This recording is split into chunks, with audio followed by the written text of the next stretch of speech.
In this video, we're going to wrap up our conversation and training on Google AdSense. And I want to show you a good example website layout and also kind of give you some things to consider as you're going to be deploying these Google AdSense ads on your website.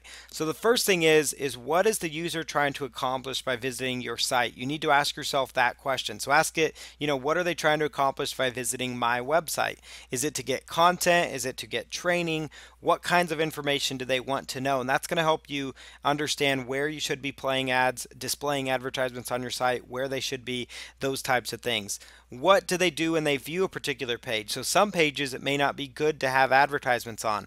So if you have a landing page like a squeeze page to get people to opt into your email list, you don't want to probably have Google AdSense ads on that page because the goal of that page is to capture their name and email. Where is their attention likely going to be focused when they're on your website? Generally, when people visit a website, they're going to zigzag. So they're going to come in and read left to right, top to bottom, almost in a Z pattern. So you'll notice here, this page is a good example site layout. Right here is your advertisement. So they come in and they read this. Well, as they're reading the ad, this advertisement window may catch their eye. So they might end up clicking on one of these and being taken away, and you would have made money on that.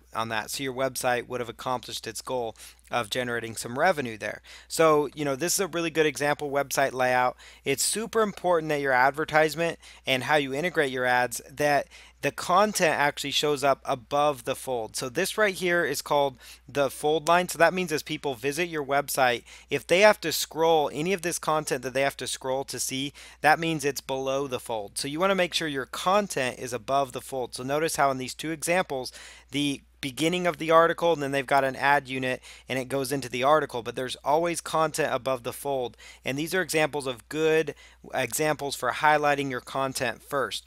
You do not want to actually make it so your ads are showing up above the fold because it's not a good user experience. Google actually is not a fan of that either, so that's another reason they're encouraging you.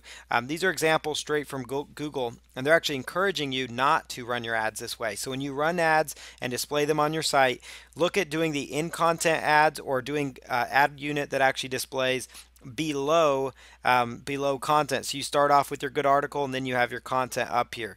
You don't want it to be that where people land on your page and then they have to scroll past a list of advertisements before they see your content. So that's also another important thing. It's also good that you keep your ads looking like ads, make sure they kind of stand out, but also make sure that you're not trying to mimic them exactly. So that's one thing that Google is against.